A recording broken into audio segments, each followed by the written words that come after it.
ओम शांति। आज 12 मई 2021 की साकार मुरली। आज बाबा ने कहा, मीठे बच्चे, जब तुम संपूर्ण पावन बनोगे तभी बाप तुम्हारी बलिहारी स्वीकार करेंगे। अपनी दिल से पूछो, हम कितना पावन बने हैं। प्रश्न, तुम बच्चे अभी खुशी खुशी से बाप पर बलि चढ़ते हो, क्यों?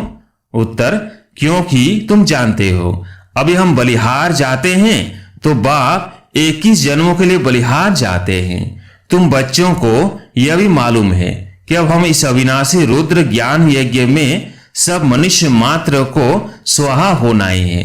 इसलिए तुम पहले ही खुशी खुशी से अपना तन मन धन सब कुछ स्वाहा कर इसलिए तुम पहले खुशी खुशी से अपना तन मन धन सब कुछ स्वाहा कर सफल कर लेते हो। गीत है, मुखड़ा देख ले प्राणी जरा दर्पण में। ओम शांति। शिव भगवानुवाच, जरूर अपने बच्चों प्रति ही नॉलेज सिखाते हैं, वह सीमत देते हैं। हे बच्चों व हे प्राणी, शरीर से प्राण निकल जाते हैं, वह आत्मा निकल जाती है, एक ही बात है। हे प्राणी अथवा हे बच्चे, तुमने देखा कि मेरे जीवन में कितना पाप था और कितना पुण्य था। हिसाब तो बता दिया है। तुम्हारे जीवन में आधा कल्प पुण्य आधा कल्प पाप होते हैं। पुण्य का वर्षा बाप से मिलता है, जिसको राम कहते हैं। राम निराकार को कहा जाता है, न कि सीता वाला राम।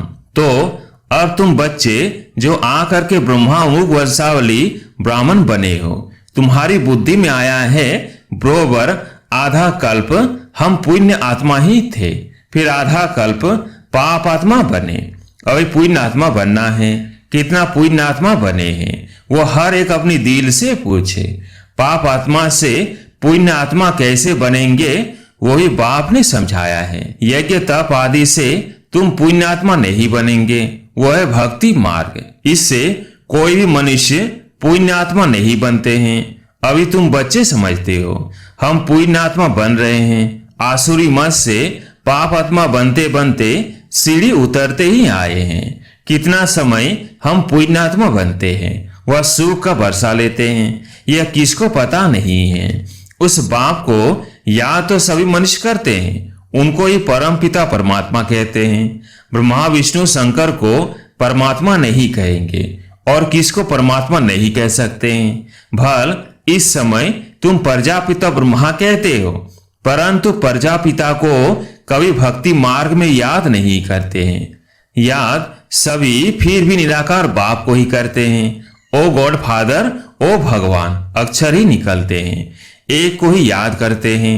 मनुष्य अपने को गॉड फादर कह न सके, ना ही ब्रह्मा विष्णु शंकर अपने को गॉड फादर कह सकते हैं। उनके शरीर का नाम तो है ना, एक ही गॉड फादर है, उनको अपना शरीर नहीं है। भक्ति मार्ग में भी शिव की बहुत पूजा करते हैं। अभी तुम बच्चे जानते हो शिव बाबा इस शरीर द्वारा हमसे बात करते हैं। हे बच्चों, कितना प्यार से कहते हैं, समझते हैं मैं सर्व का पतित पावन सदगति दाता हूं। मनुष्य बाप की महिमा करते हैं ना, लेकिन उनको यह पता नहीं है कि 5000 वर्ष बाद है। जरूर जब कलयुग का अंत होगा तभी तो आएंगे।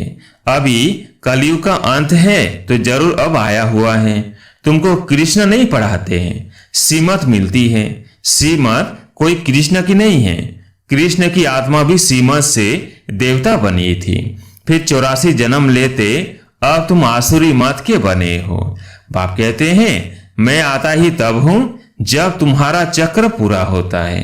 तुम जो शुरू में आए थे अब जड़ जड़ीभूत अवस्था में हो। झाड़ पुराना जड़ जड़ीभूत होता है तो सारा झाड़ ऐसा हो जाता है। बाप समझाते हैं तुम्हारे तौ प्रधान बनने से सब तौ प्रधान बन गए हैं। यह मनुष्य सृष्टि का वैरायटी धर्मों का झाड़ है। इसको उल्टा झाड़ कहते हैं। इसका बीज ऊपर में है, उस बीज से ही सारा झाड़ निकलता है। मनुष्य कहते भी हैं गॉड फादर, आत्मा कहती है आत्मा का नाम ही आत्मा ही है। आत्मा शरीर में आती है तो शरीर का नाम रखा जाता है। खेल चलता है, आत्माओं की दुनिया में खेल नहीं चलता। खेल की जगह ही यह है। नाटक में रोशनी आदि सब होती है, बाकी जहाँ आत्माएं रहती है वहाँ सूर्य चांद नहीं है। ड्रामा का खेल नहीं चलता है। रात दिन यहाँ होते हैं। सूक्ष्म वतन व मूल वतन में रात दिन नहीं होते। कर्म क्षेत्र यह है। इसमें मनुष्य अच्छे कर्म भी करते हैं, बुरे कर्म भी करते हैं। सतयुग त्रेता में अच्छे कर्म होते हैं, क्योंकि वहां 5 विकार रूपी रावण का राज्य ही नहीं। बाप बैठ कर्म अकर्म विकर्म का राज बताते हैं।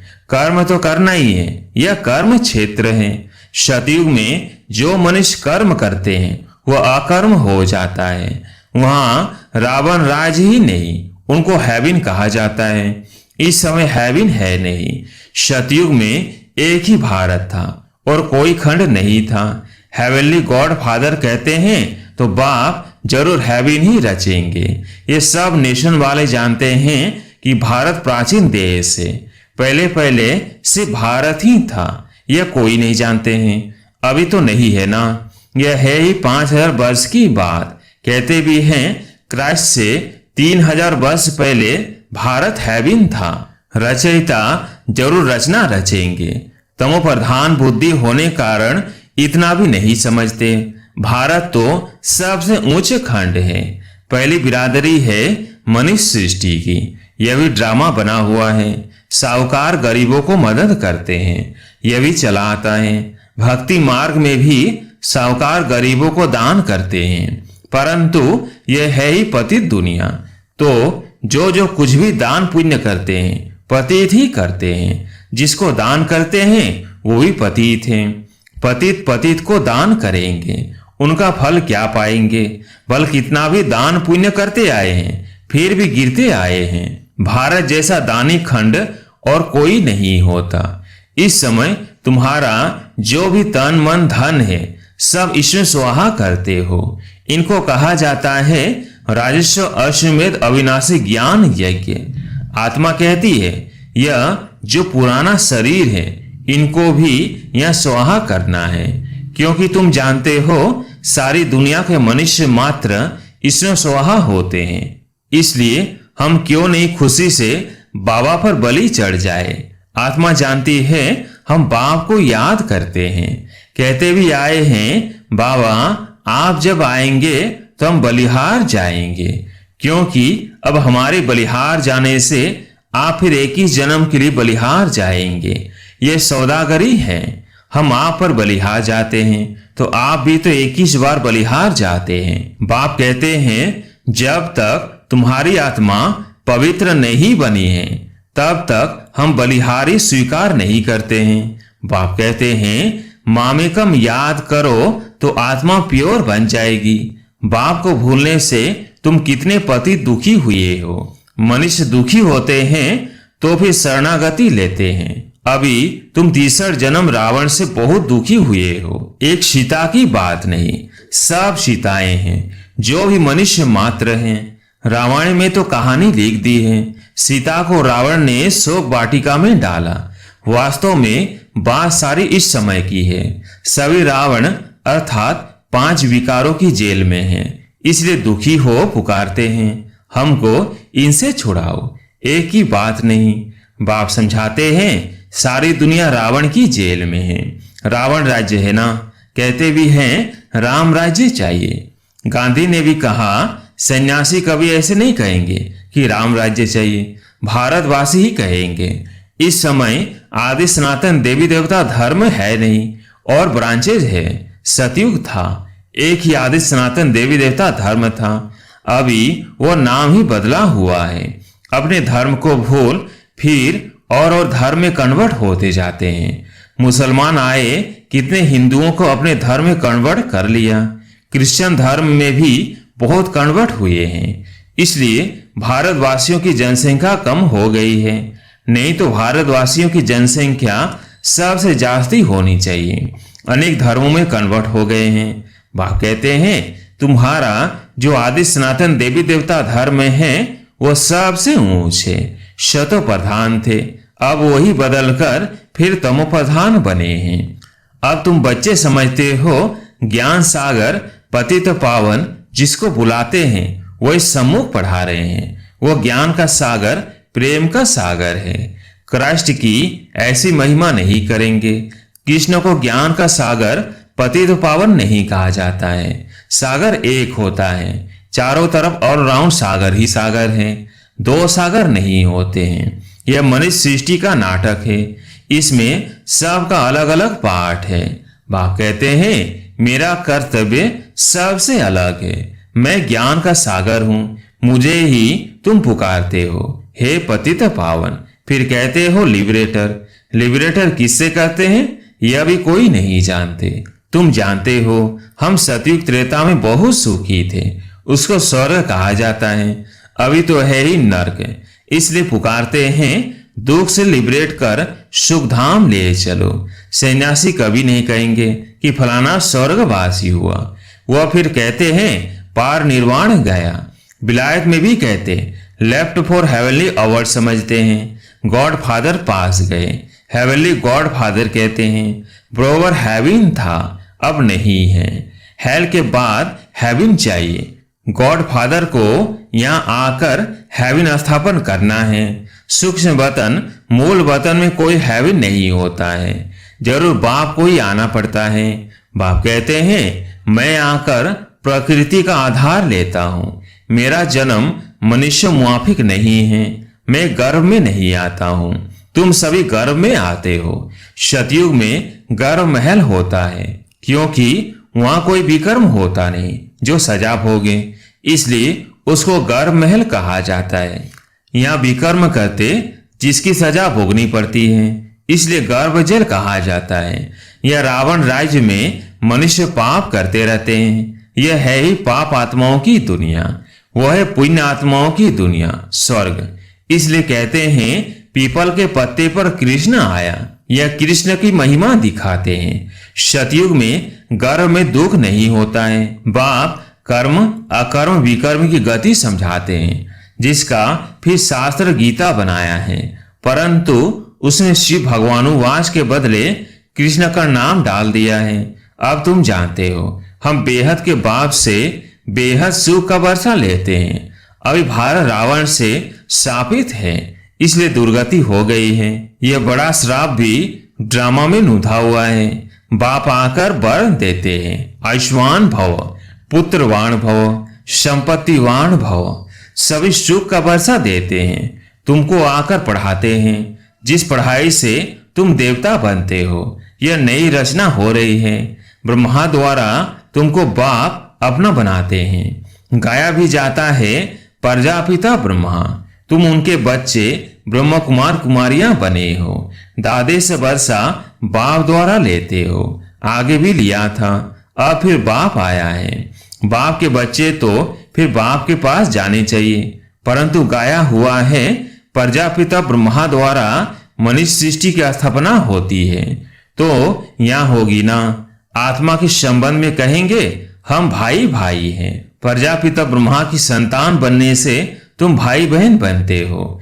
इस समय तुम सब भाई बहन हो। तुमने बाप से वर्षा लिया था, अब भी बाप से वर्षा ले रहे हो। शिव बाबा कहते हैं मुझे याद करो। तुम आत्मा को शिव बाबा को याद करना है। याद करने से ही तुम पावन बनेंगे, और कोई उपाय नहीं है। पावन बनने सिवाय तुम मुक्ति धाम में जा भी नहीं सकते हो। जीवन मुक्ति धाम में पहले पहले आदि सनातन देवी देवता धर्म था, फिर नंबरवार और धर्म आए। बाप अंत में आकर सबको दुखों से मुक्त करते हैं। उनको कहा भी जाता लिबरेटर। बाप कहते हैं तुम सिर्फ मुझे याद करो तो तुम्हारे पाप भस्म हो जाएंगे। बुलाते भी हो बाबा आओ हमको पति से पावन बनाओ। टीचर तो पढ़ाते हैं, इसमें चरित्र करते हैं क्या? यह भी पढ़ाई है। बाप ज्ञान का सागर ही आकर ज्ञान देते हैं। अच्छा, मीठे मीठे सिगिले बच्चों प्रति माता पिता बाप दादा का याद प्यार और गुड मॉर्निंग। रूहानी बाप की रूहानी बच्चों को नमस्ते। हम रूहानी बच्चों की रूहानी बाप दादा को याद प्यार गुड मॉर्निंग नमस्ते नमस्ते। धारणा के लिए मुख्य सार। पहला पॉइंट, कर्म, अकर्म और विकर्म की गति को जान, अब कोई विकर्म नहीं करना है। कर्म क्षेत्र पर कर्म करते हुए विकारों का त्याग करना ही विकर्म से बचना है।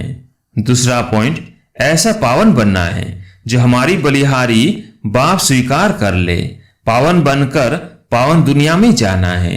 तन मन धन इस यज्ञ में सुहा कर सफल करना है। आज प्यारे मीठे बाबा का वरदान, आलस्य के भिन्न भिन्न रूपों को समाप्त कर सदा उल्लास में रहने वाले तीव्र पुरुषार्थी भव। आलस्य के भिन्न भिन्न रूपों को समाप्त कर सदा उल्लास में रहने वाले तीव्र पुरुषार्थी भव। वर्तमान समय माया का वार आलस्य के रूप में भिन्न भिन्न तरीके से होता है। ये आलस्य भी विशेष विकार है।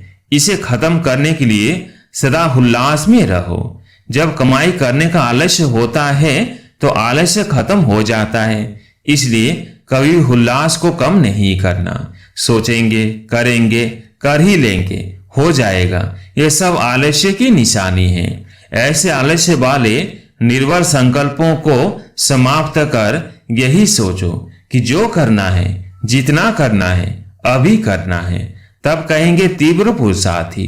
स्लोगन, सच्चे सेवाधारी वह है जिनका सोचना और कहना समान हो। सच्चे सेवाधारी वह है जिनका सोचना और कहना समान हो। अच्छा, ओम शांति।